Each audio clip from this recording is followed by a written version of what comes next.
ምን አሳፈርከኝ ጌታዬ? እንደው ምን አድርጌህ ነው? ለምን እንደምትቀልደው ወንዲ አትመነው። እሺ ከልጅነቱ ጀምሮ ቀልደኛ መሆን ነበር የሚፈልገው። ኮሜዲያን ነበር መሆን ያለበት። ለምን ኮሜዲያን አትሆንም? እንደው አዎ እፈልግ ነበር። ይህ ሁሉ ነገር ባንተ ስለደረሰ በጣም ነው ያዘንኩት። ይህ ሁሉ መጨነቅ አይገባህም ነበር። ይገባኛል እንጂ የባብ ልጅ ሆኜ ለምን መርዝ ነካኝ ብዬ ማማራር አልችልም። እነሱን ለመቀጥቀጥ የተሰነዘረ ዱላ እኔንም መምታቱ አይቀርም። ለእናንተ መልካም ቀን ይሆንላችሁ።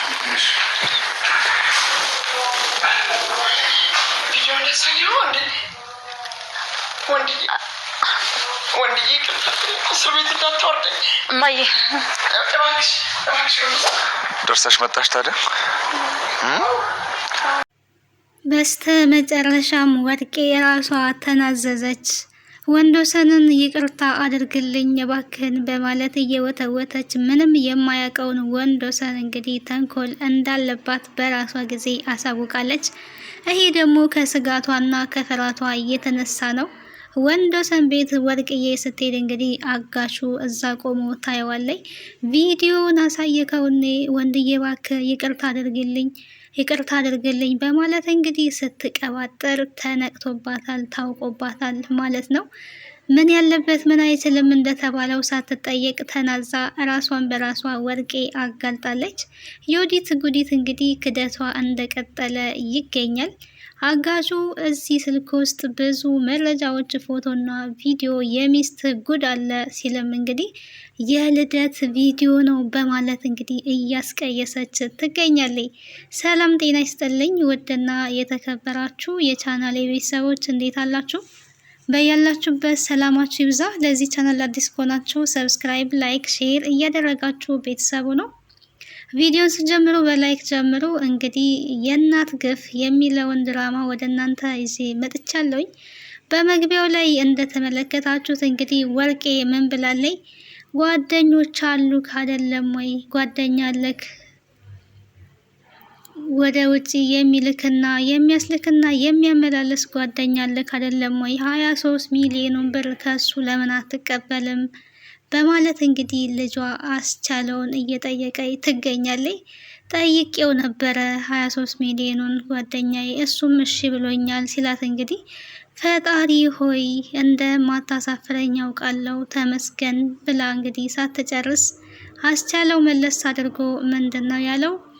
በምትኩ ግን ቤቱን ለእኔ ትሸጡልኛላችሁ ብሏል ሲላት እንግዲህ ምን አድርጌ ነው ያሳፈርኩ አምላኬ ወይ እያለች ታማርራለች ማለት ነው።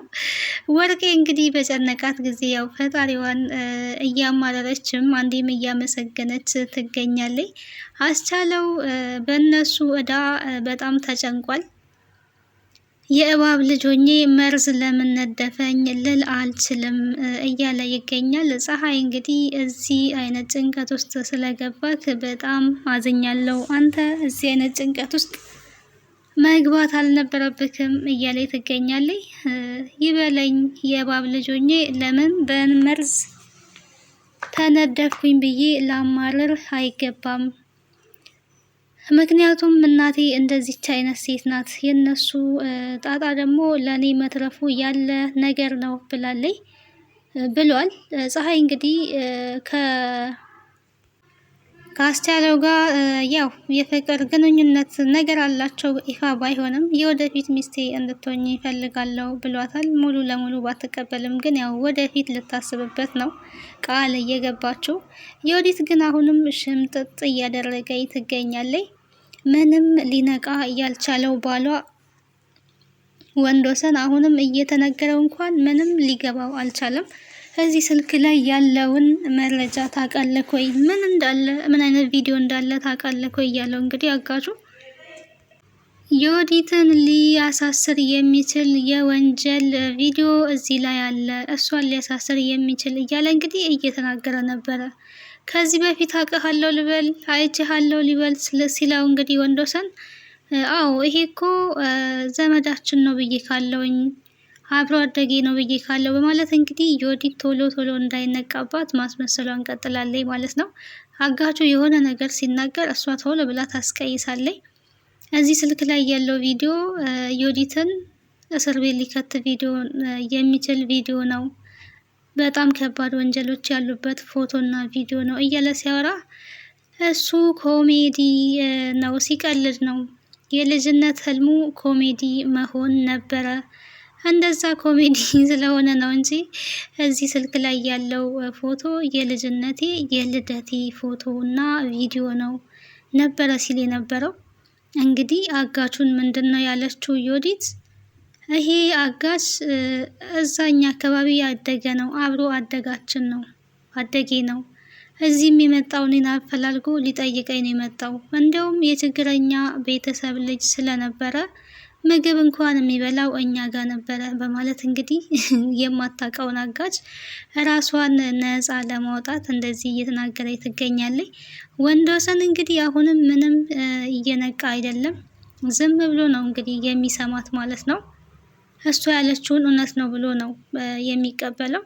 እንደዛ ከሆነማ በጣም ደስ ይላል። የልጅነት የልደትሽ ፎቶ ከሆነ ቪዲዮ ከሆነ በጣም አሪፍ ነው። እኔ እኮ ደግሞ የምን ወንጀል ነው ብዬ ነው ሚስቴ ምን አይነት ወንጀል ሰርታለች እያልኩ እየተጨነኩ ነበረ ነው ሲል የነበረው። እሷ እንግዲህ ምን ልታረግ መጣክ በማለት ወንድወሰን እንዳይነቃ የተጠቀመችው ሲስተም ነው ይሄ። ወንድወሰን ከነቃ እንደሚያበቃላት ታውቃለች። እንደዛ ከሆነ በቃ ወደ ቤት እንሂድና ሻይ ቡና ብለህ ትመለሳለህ ነበረ ያለው ወንድወሰን። ዮዲት ግን አይ ይሄድ ምን ይሰራል ይቸኩላል ነበር ስትል የነበረው። አይ የሆነች የምትሰረዝ ጉዳይ ነገር ናት፣ ጉዳይ ነበረብኝ ግን እሱን ትቼ መሄድ እችላለሁ፣ እንሄድ ብሎ እንግዲህ ወደ ቤት ተከትሏቸው ሄዷል። ዮዲት ፈቃደኛ ባትሆንም እንዴ ነውር አይደለም ወይ እንግዳ ክብር ነው በማለት እንግዲህ ያው የሀገራችን ባህል ነው ታውቃላችሁ፣ እንግዳ ሻይ ቡና በሉ ግቡ ይባላል። ያንን ተጠቅመው እንግዲህ ወደ ቤት አስገብቶታል ማለት ነው። ወደ ቤት ከገባ በኋላ መጣው ተጫወቱ ብሎ ነው ወንድወሰን ጥሎ የወጣው ከቤት። እነሱን ግን አጋቹ ከቤት መውጣት አልፈለገም። እስከምመለስ ጠብቀኝ፣ ስመለስ እንጨዋወታለን ብሎት ነው ጥሎት የወጣው። ያኔ ታዲያ ዮዲት አጋቹን ብቻው ስላገኘች ውጭልኝ ነው ያላት። ውጣ ነው ያለችው። ውጣልኝ ከቤቴ፣ አሁን የምትፈልገውን ብር እሰጥሃለሁ፣ ግን ውጣ፣ ዝም ብለህ አሁን ከቤቴ ውጣልኝ እያለች እየወተወተችው ነበረና እሱ ግን ጠብቀኝ ብሎኛል ባለቤትሽ፣ ስለዚህ ጠብቀዋለሁ፣ አልወጣም ነው ያላት። እንግዲህ ዮዲት በጣም ፈርታለች። ወንድወሰን ካወቀ ያው እንደሚያበቃላት ታውቃለች። ወንድወሰን ኢንዳይሬክት ቪዲዮን ካላየ የሚያምን ራሱ አይመስለኝም። በዚህም በዛም በግራ በቀኝም ሲነገረው ትንሽ ነገር እንኳን ሊጠረጥር አልቻለም ማለት ነው። አለም እንግዲህ አጋቹ እዛ መጥቷል። ለዓለም በደንብ ታውቀዋለች። የወንድወሰን እናትም ይሄ እኮ ነበር ያገተኝ ብላ ስትነግራቸው እንዴ ልጄ አንቺን ያገተው ይሄ ነው? እኔ እኮ ጥሩ ሰው መስሎኝ ነበረ፣ እንዴት አወቁ ጥሩ ሰው መሆኑን ብላ ስትጠይቅ ከዚህ በፊት እዚህ ቤት መጥቶ ነበረ፣ መጥቶ ደግሞ ዮዲትን ቡና አስፈልቶልኝ ይቅርታ እንድጠይቀኝ አድርጎ ነበር ብላ እንግዲህ የወንድወሰን እናት ለዓለም ነግራታለች ማለት ነው። እሰይ ደግ አደረገ ነበር ዓለም ስትል የነበረው። ያው በባለፈው ቪዲዮ ላይ ተመልክተናል እና ቁጭ ብድግ ሲያረጋት ነበረ ዮዲትን አጋቹ ማለት ነው። እናቷንም ሄዶ እንኳን እዛ ቤት ሲያሰቃያት ነበረ። ለፀሐይ ውሃ አንጭላት፣ ምግብ አንጪ፣ ወጥ አንጪ እያለ እንግዲህ ሰራተኛዋን አስቀምጦ አሰሪዋን እንደ ሰራተኛ እያዘዘ ነበረ። በዚህ አጋጣሚ አጋቹ በጣም ምርጥ ጥሩ ሰው ነው፣ ይመቸው። ተንኮለኞችን የእጃቸውን እየሰጣቸው ይገኛል። ግን ያው እነሱ እየተማሩ አይደለም፣ የሚማሩ አይነት ሰዎችም አይደሉም። በጣም ክፉዎች፣ አስመሳዮች ስለሆኑ ማለት ነው። ክፋታቸው እንደቀጠለ ነው። እንዴት ታዲያ አንቺን አግቶ ጥሩ ሰው ነው እንዴት ይባላል ነበረ ሲሉ የነበረው የወንድወሰን እናትና ጥሩ ሰው ነው፣ እኔን ራሱ በቀን 8 ጊዜ ነው ምግብ ሲሰጠኝ የነበረው ነው ያለችው። እንግዲህ እማማ በጣም ደንግጠዋል። እንዲህ በቀን 8 ጊዜ ብለው ነው የጮሁት ማለት ነው። እዛ ስላለውኝ ጭንቀት ላይ ስላለው በጣም ነው የሚርበኝ። ታዲያ 8 ጊዜ የሚሰጠኝ ጥሩ ሰው ስለሆነ አይደለም ወይ ብላለች አለም።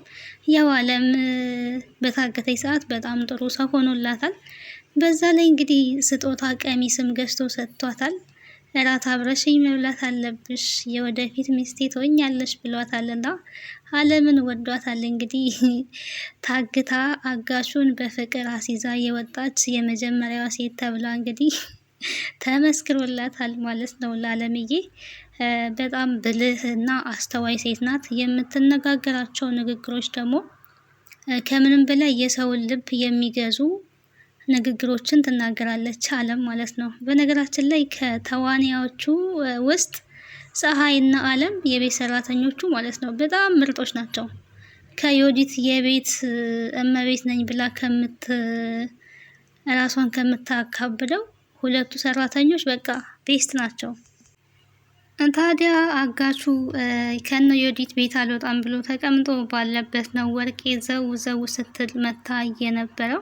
ስትመጣ ልክ አጋቹን ስታየው ቪዲዮን አሳየከው፣ እኔ ወይኔ ጉዴን ያለችው ቪዲዮን አሳየከው፣ ወንድዬ ይቅርታ፣ ልጄ ይቅርታ። ገና እንግዲህ ለገና አጋቹን እዛ ስላየችው ያሳየ እሱ አላሳየም ለወንዶሰን እንግዲህ እስካሁን ገንዘቡ እስከሚከፈለው ድረስ እየጠበቀ ነው። ገንዘቡ የማይከፈለው ከሆነ ግን ያው ለወንዶሰን ይሄንን ቅሌታችሁን ይሄንን ቪዲዮ አሳያለሁ ብሎ ስለተናገረ እየተናገረ ወይ ደግሞ ያሳያቸው ለወንዶሰን ቪዲዮን ያሳየ መስሏል ነበር እና ገና በር ላይ ስትገባ ቪዲዮን አሳየከው እንዴ ወንዶሰን ይቅርታ፣ ልጄ ይቅርታ። ዞር ብላ ደግሞ እናትየዋን ስታይም እባክሽ እንደው ይቅርታ አድርግልኝ እያለች እየወተወተች ነበረና መንቃት ካለበት እንግዲህ ወንዶሰን አሁን ነው መንቃት ያለበት። ምክንያቱም ስለዚህ ስለ 23 ሚሊዮን ብር ኢንፎርሜሽን ደግሞ አለም ነግረዋለች። ወንዶሰን ግን አይነቃም። በጣም የሚገርም ሰው ነው። ምንም በቃ እኔ በጥብጠው ራሱ ቢግቱት የሚሰማ አይመስለኝም፣ የሚያምኑላ አይመስለኝም። እና ሚስቱ ያለችውን ማስመሰል እንጂ እውነት የሚነግሩትን ሰዎች በጭራሽ አያምንም፣ አይሰማም። አለም እንግዲህ ምን ብላለች ከዚህ በፊት ዮዲትና እናቷ ናቸው እኔን ያሳገቱኝ። አሁን ላይ ግን የተያዘባቸው ቪዲዮ ስላለ በዛ ቪዲዮ አማካኝነት እኔን ለቀውኛል። ቪዲዮ በ23 ሚሊዮን ብር ድርድር ላይ ነው ያለው። በ23 ሚሊዮን ድርድር ላይ ነው ያለው። ስለዚህ 23 ሚሊዮኑን ብር የሚሰጣቸው ካልሰጣቸው ቪዲዮን አሳልፌ ሰጣለሁ ብለዋል። በዚህ ነው እየተለቀቅኩት ብላ እንግዲህ ነግረዋለች ማለት ነው። ይሄንን ስትናገር ምንድን ነው ያደረገው እሱ የሆነ ዝም ብላ የምታወራ ተረት ነገር ነው የመሰለው። እንደውም ምንድን ነው ያለው ወንዶሰን እች ልጅ እዛ ታግታ ከመጣች ጀምሮ የሆነ መጋኛ መቷታል መሰለኝ ማየ ነበር ያለው ማለት ነው። እውነቱን ላለመቀበል ነው። በፍጹም የኔ ሚስት ዮዲት አለምን ምን አርጊ ብላ ታሳግታታለች? ከአለም ምን ፈልጋ ታሳግታታለች? ጭራሽ ልታሳግታት አትችልም፣ አታሳግታትም ብሎ እንግዲህ ለሚስቱ እየተከራከረ ነው። በእርግጥ ለሚስቱ መከራከሩ ክፋት አልነበረውም፣ ግን የሚስቱን ማንነት ማወቅ አልቻለም ወንዶሰን ማለት ነው። ቢያጣራ ጥሩ ነበረ። ታዲያ ወርቅዬ ያየችው ህልም ነበረ። ፀሐይን ህልም ፍችልኝ፣ ፀሐይ ባክሽ ህልም ፍችልኝ ነበር ያለቻት። ኧረ እኔ ህልም አይቼ አላቅም ስትላት እንግዲህ እንዴት ነው ህልም የማታየው? ድሃ በህልሙ ቅቤ ባይጠጣ ይባል የለም ወይ ስትል እኔ ቅቤ አልወድም አባዬን ያለችው ማለት ነው። በጣም ነው ያስገረመችኝ በነገራችን ላይ ፀሐይ እዚህ ጋር እና እኔ ቅቤ አልወድም ስትል ለነገሩ ቅቤ ባትወድ ይሻልሻል፣ በውሃ የተሰራ ሽሮ በልተሽ አድርገሽ ዘይት ብርቅ ሆኖባችሁ። በስማም ግን ያላቸው ለድሃ ንቀት ማለት ነው። በጣም የሚገርም ነገር ነው። እዚህ ጋር ያው መስተካከል አለበት። ማንም ሰው ከንብረት ጋር አልተፈጠረም። ንብረትን የሰው ልጅ ሰርቶ ያመጣዋል እንጂ ንብረት ሰውን አይሰራም አይደል? እንደዛ ነው። ስለዚህ ይሄ ለሰው ያላቸው አመለካከት በጣም ከባድ ነው። ህልሙ ግን የተፈታላት እንግዲህ ፀሐይ በትክክል ህልሙን ፈታላታለች። ህልሙን መቀበል አልፈለገችም። ምክንያቱም ኃጢአት አለብሽ፣ ንስሐ መግባት አለብሽ እንደዛ አይነት ነገር ስለሆነ እኔ እስካሁን አውቄ በድዬና አጥፍቼ አላቅም። ስለዚህ በቃ ስለ ራስሽ አስቢ ብላ ነው ፀሐይን ያባረረቻት። ፀሐይ እንግዲህ ባስቻለው ጉዳይ በጣም ተጨንቃለች፣ እያሰበች ትገኛለች ማለት ነው። አስቻለው ከእናቱ ጋር ውዝግብ ውስጥ ገብቷል። እንዴት ነው እኔን ነፃ ልታወጣኝ የማትችለው? እናት ስትሰቃይ ስትቸገር ዝም ብለህ ማየት አለብህ ወይ? ደግሞ አንተን አስቻለው ማለቴ አስጨንቀው ነበረ ማለት ያለብኝ እያለች እንግዲህ እየተናገረች ትገኛለች ማለት ነው። እና ለዛሬ ይሄን ይመስላል። ቀጣዩን ክፍል ወደ እናንተ ይዤ የምመጣ ይሆናል። ስለነበረን ቆይታ አመሰግናለሁ። ሀሳብ አስተያየታችሁን በኮሜንት አስቀምጡልኝ። የእናት ግፍ የሚለው ድራማ እንግዲህ ይሄንን ይመስላል። እውነት ለመናገር አጋቹ 23 ሚሊዮን ብር ካላገኘ መቼም ቢሆን አይፋታም። ወንዶሰን እንግዲህ መንቃት አለበት። እንደምንም ብለን እናንቀው። የዮዲት ጉዲት ጉድ መጋለጥ አለበት ማለት ነው።